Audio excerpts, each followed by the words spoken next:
Bien, segundo bloque de este informe diario, como habíamos prometido antes de la pausa, estamos acompañados por la doctora Graciela Sáez. Ella es pediatra y es directora médica del Centro Ravena. Y hoy vamos a hablar sobre estas dos enfermedades que contábamos cuando comenzábamos el programa, la bulimia y la anorexia. Ya lo habíamos prometido en algunas ediciones anteriores de Informe Diario que íbamos a dedicarle un programa especial a estos dos temas. Doctora, muchas gracias por aceptar nuestra invitación nuevamente. Buenas noches. Buenas noches. ¿Cómo se pueden definir en primer lugar estas dos enfermedades? ¿Qué es la bulimia, por ejemplo?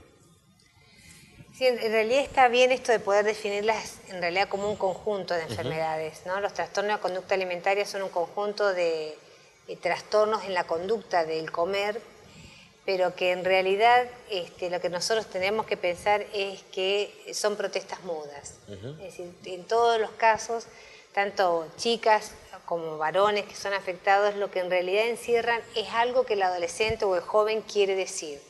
Hay algo, un malestar interno profundo en sí mismo o en su familia que no lo puede decir y lo dice a través de la comida.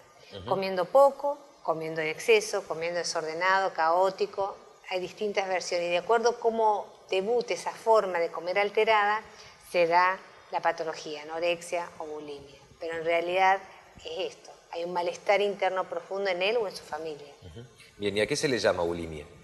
En realidad bulimia se le llama el trastorno alimentario que está caracterizado por el atracón. O sea, el eje de la bulimia es una persona que come mucha cantidad de comida en un tiempo corto y a una velocidad muy importante.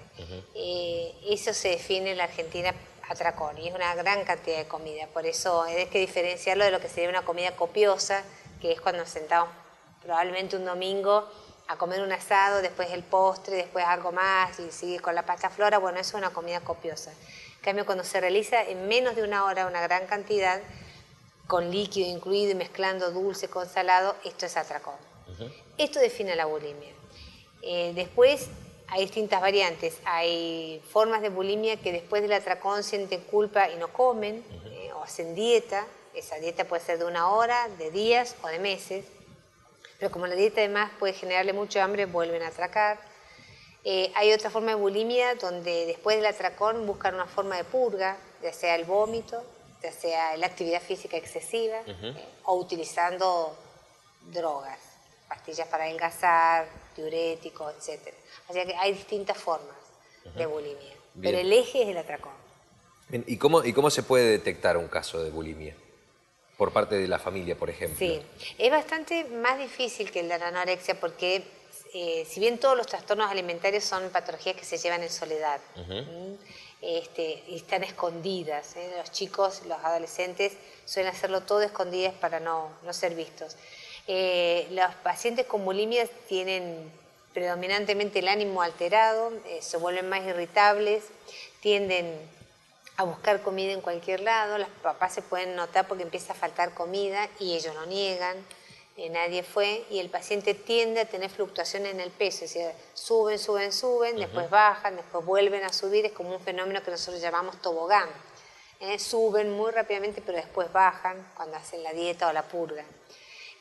Tiende a veces a desaparecer dinero de la casa porque el joven lo que busca es de cualquier modo tener dinero para comprar comida.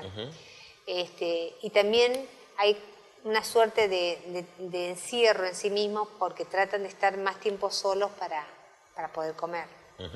Y son síntomas, digamos, perfiles que son difíciles de detectar. Son difíciles de detectar.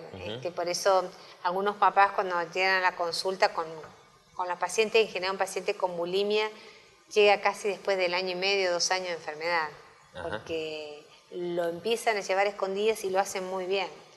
Entonces es muy difícil a veces que una familia se dé cuenta. Por eso los papás no se tienen que sentir culpables por eso, al contrario. Ya cuando se dan cuenta, cuando el chico tiene además otro trastorno, o del ánimo, o con las menstruaciones, o empieza el caos en la escuela o en lo social, entonces ya ahí se preocupan y hacen la consulta. Pero cualquier caso de bulimia esconde detrás algún problema anímico o psicológico. Así es, siempre. Siempre hay algo. Siempre hay algo que está pasando. A veces es actual, digamos, de los últimos 2 años, pero muchas veces viene desde la infancia. Hay algo que pasó que, bueno, también a veces hay los papás que no sabían de situaciones que pasaban los niños o el puber y debutan, se enteran con el tratamiento. ¿Y cómo influye el mundo exterior, la televisión, los mensajes que se emiten a través de los medios de comunicación en casos de bulimia? En el caso de bulimia, lo que más, digamos, afecta en los medios es la contradicción del mensaje, ¿no? Porque por un lado estamos diciendo que hay que ser saludables y consumir lácteos descremados y salen propagandas de lácteos descremados y salud, pero por otro lado, si ustedes ven 10 minutos de televisión en programa, lo que se ve es una altísima venta de productos para comer que son altamente adictivos, con mucha sal, con mucho azúcar, con harina, y se vende eso. Y se promueve la compra desde el consumo de esa sustancia. Claro. Y por otro lado, la necesidad de verse bien, de estar siempre radiante, de estar flaquito o flaquita. Flaquita. Entonces, y él no la coma, por otro lado sí la come. Come mucho de esto. Bueno, de hecho, por ejemplo, en los cines locales, bueno, como en todo el mundo, las cantidades que se ofrecen de comida dulce en el cine antes era muy pequeña. Antes, no decimos mucho tiempo atrás, 6 años atrás, era el tamaño de un vaso. Ese vaso se fue agrandando y ahora lo que se ofrece es prácticamente un balde para comer en 1 hora y media, que es lo que dura un film. Y así, si ustedes lo ven en cada detalle, en el cumpleaños de un niño, antes las porciones que habían para comer eran pequeñas, ahora son exageradamente grandes y parece que todo habría que comerlo, pero a su vez le pedimos que no, que tenga un peso normal o, lo peor, en el caso del género femenino, que tenga un cuerpo esculpido y esbelto. Claro. ¿Y cuáles son las complicaciones más graves de un caso de bulimia, por ejemplo? Han ido cambiando mucho en el tiempo. En este momento, en nuestro país, pero en el mundo, las complicaciones más graves de bulimia, grave sigue siendo el desgarro esofágico por todas las complicaciones que pueden traer los vómitos hacia nivel gastrointestinal. Pero las más frecuentes que estamos viendo ahora son 2, que son todos los trastornos psicopatológicos graves o psiquiátricos, que es la que vemos, y la asociación con otras adicciones, que puede ser alcohol o drogas. Esas son las complicaciones más frecuentes actuales. ¿Y qué tratamientos existen en la actualidad? Hay muchos tratamientos, hay variados, de variadas formas, con duraciones variables, con modalidad variable, hay tratamientos con internación continua y hay tratamientos ambulatorios. Donde yo trabajo, bueno, que es en Fundación Jóvenes en Cipolletti, que es donde trabajamos con trastornos alimentarios, nosotros trabajamos con un modelo ambulatorio, o sea, nosotros creemos que el joven debe curarse en familia y en sociedad. Y tiene el dispositivo multimodal, que también es lo que se ve que tiene más eficacia, que es trabajar con el chico, pero también con la familia, y que juntos vayan resolviendo las dificultades, con grupos de reflexión y con grupos de terapia corporal. ¿Y en el caso de la anorexia? En el caso de la anorexia... ¿A qué se le llama anorexia primero? Ahí estamos.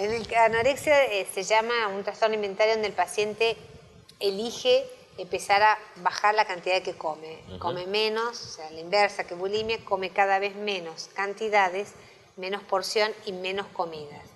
Esto al principio también es difícil de notar porque lo va haciendo muy sutilmente, lo que va reduciendo el tamaño de la porción. Y después va mezclando, no come comidas grasosas, o no come comidas con harina, o no come chocolate, y va reduciendo cada vez más el espectro de lo que come. Eso lleva concatenado una fuerte disminución del peso, al revés que bulimia, que en general tiende a aumentar el tobogán. La anorexia tiende a perder peso, y a su vez también hay varios tipos de bulimia. Alguna de la más característica histórica es la que solamente deja de comer. Pero hay otra forma donde además de dejar de comer, aparecen los vómitos o aparece el uso de laxantes o otras sustancias. Son formas más graves. ¿Y las causas son las mismas? Las causas así a nivel general son las mismas. O sea, hay una, hay una demanda, hay algo que el chico quiere decir, hay un padecimiento que tiene y no lo ha podido hablar, no lo ha podido manifestar, o él o de la familia. Lo que cambia en relación a bulimia es la personalidad del chico. El chico generalmente que va a padecer anorexia son chicos muy exigentes consigo mismos, perfeccionistas, son excelentes alumnos. En nuestro programa, entre el 60 y el 70% de nuestras pacientes son abanderadas o escoltas o muy buenos promedios. Y las características generales de las familias también son diferentes. ¿Y los síntomas, o mejor dicho, el perfil de las personas que padecen anorexia es el mismo de los que padecen bulimia? ¿Se puede trazar alguna comparación?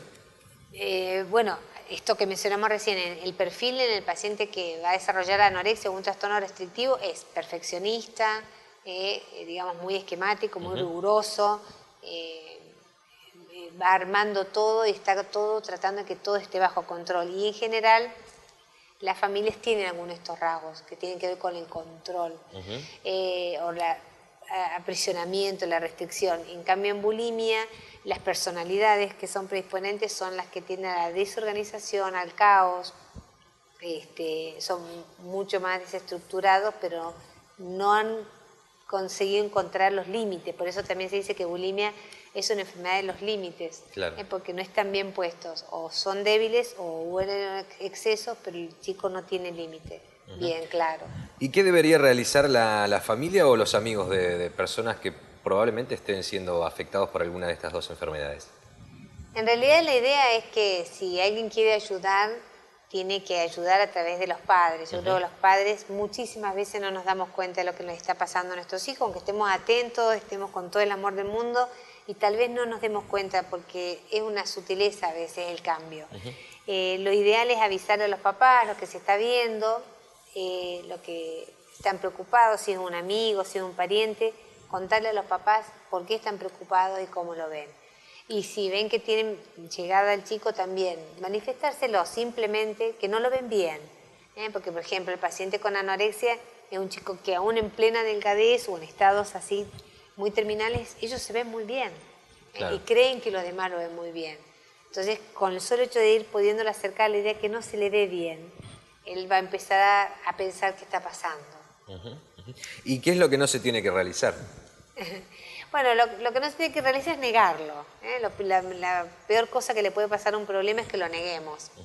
Lo importante es aceptarlo, saber que puede ser un problema, que puede ser transitorio, que lo mejor que podría pasar es que recién empiece, porque más pronto se va a solucionar, y acercarse a gente que los ayude. Porque puede ser también que no sea un trastorno alimentario y que el chico esté dejando de comer por otra cosa. Claro. Porque esté triste, porque esté preocupado por una situación que no puede resolver. Habrá que ver, digamos, no todo chico que deja de comer tiene una anorexia. Bueno, eso es importante también. Esto es muy importante. Entonces, consultarlo a tiempo nos va a llevar a despejar las dudas. O sea, no negarlo y no encerrarse, porque a veces también nos ha pasado de encontrarnos con familias que cuando se dieron cuenta se encerraron y dijeron, no, lo que tenés que hacer es comer, esto ya se te va a pasar, es una soncera, es cosa de chicos, claro. que no lo es, son problemas serios, graves. Y le dan de comer o le embuchan para que aumente de peso. Y probablemente aumente de peso, pero no soluciona el problema. El malestar sigue estando adentro. Entonces, dentro de 3, 4, 6 años, ese chico, ese problema va a volver a salir afuera en otro formato. Adicción, alcohol, violencia, no lo sabemos, pero va a salir.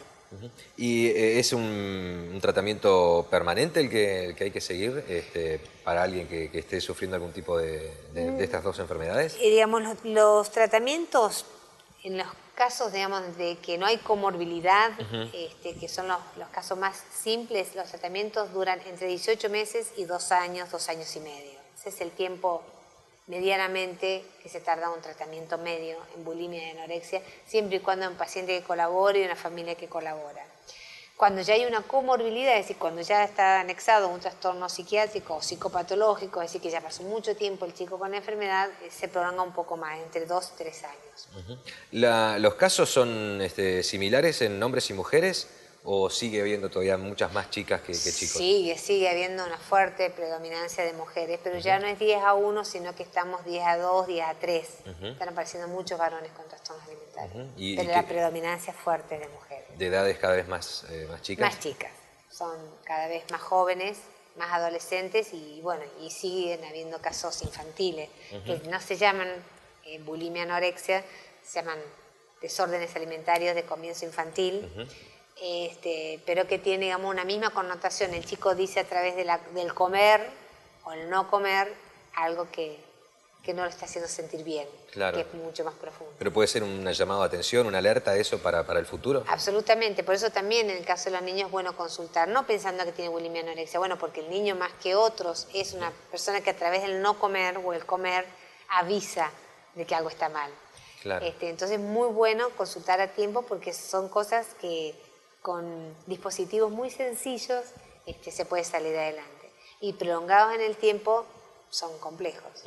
¿Hay programas oficiales, públicos de control de este tipo de enfermedades en la Argentina? Pero en la Argentina sí, en muchos hospitales nacionales, por ejemplo el Hospital Durán en Buenos Aires tiene programa público para trastornos alimentarios muy ampliado desde hace muchísimos años. En la región ha habido asistencia de los trastornos alimentarios por equipos que se han ido armando y desarmando por las cuestiones que han tenido que ver con las variantes en salud pública, pero siempre en los hospitales públicos hay entendidos y gente que va a poder recibirlos también y darle ayuda. La primera consulta, si el caso de los chicos, al pediatra seguramente. Al pediatra. ¿No? El pediatra de cabecera creo que es la persona que más va a saber, junto con los padres, qué le está pasando a ese chico. Claro. Y en el caso de adolescentes, bueno, hay muchos adolescentes que todavía van a su pediatra.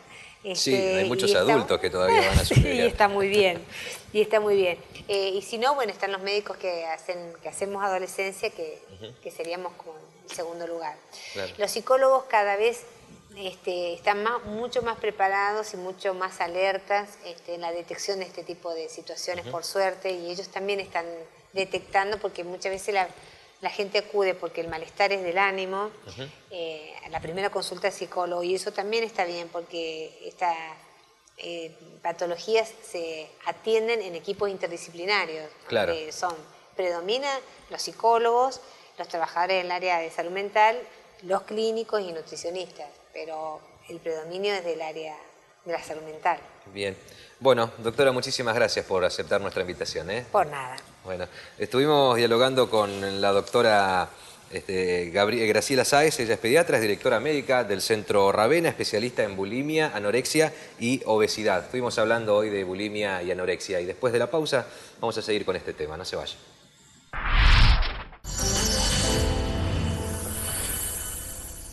Juntos, 3 años creciendo, juntos, para ser más grande a lo que